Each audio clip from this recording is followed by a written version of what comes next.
All right, what is up, everybody? I know it's been a while. Um, Sorry about that. I've been in the middle of a move. Actually, you know what? I'm not sorry. Life happens. I don't know y'all anything, but I have been in the middle of a move, and I now live in the city. We'll check that out real quick. Ooh, Josh in the city. Yeah, so I live in Denver, Colorado now. So all of my videos are gonna be, I don't know, maybe coming from this balcony. We don't have a lot of space right now, Leia and I. Um, we live in a studio. It's pretty modern, pretty sweet, but it's also pretty small. So thinking about doing my videos from out here when it's nice outside. So let me know in the comments if you're interested in that. Um, Also, if you have not already, go ahead and subscribe if you're interested in seeing more content from me. I'm kind of all over the place. There's video games, uh, nature, and now we're going to be doing something a little different and new. So this is a new series, and I think I have like 6 different series going on.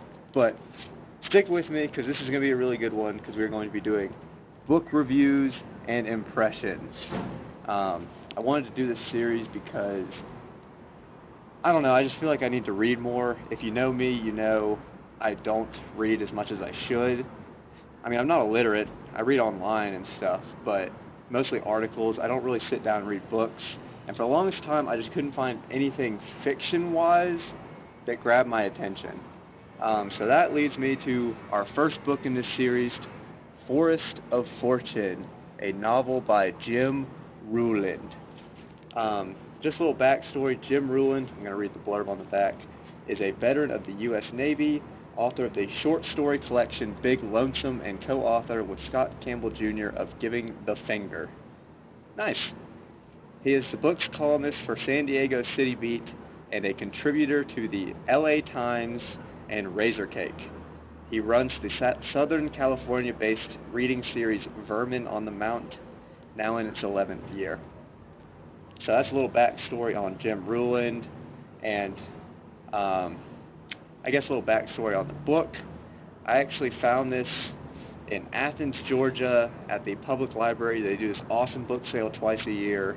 Not now during COVID, obviously, but usually twice a year they do this awesome book sale where you get this whole brown paper bag of books for, I think it costs like $10 for a whole bag.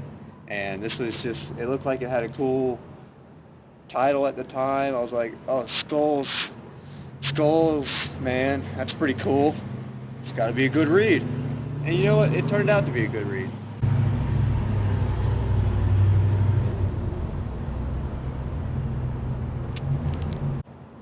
That was a old diesel truck down there. I apologize for that interruption.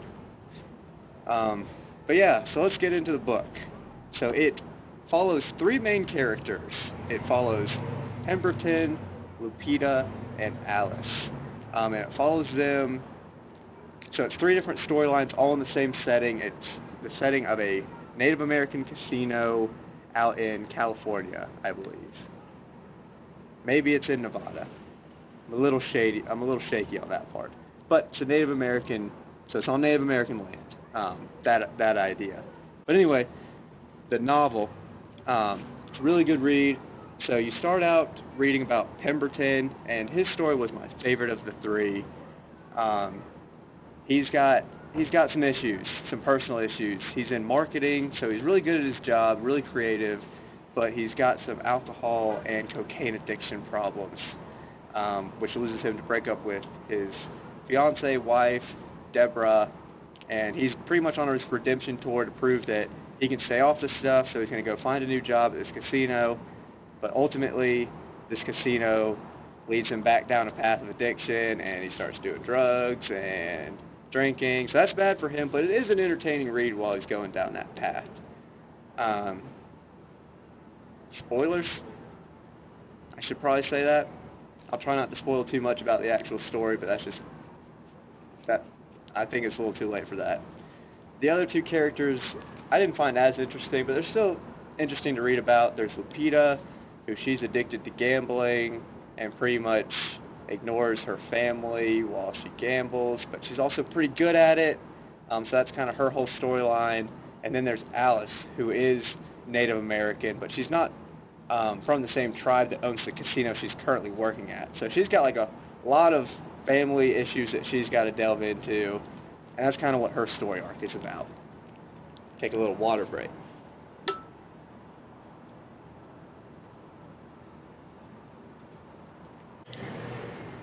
All right.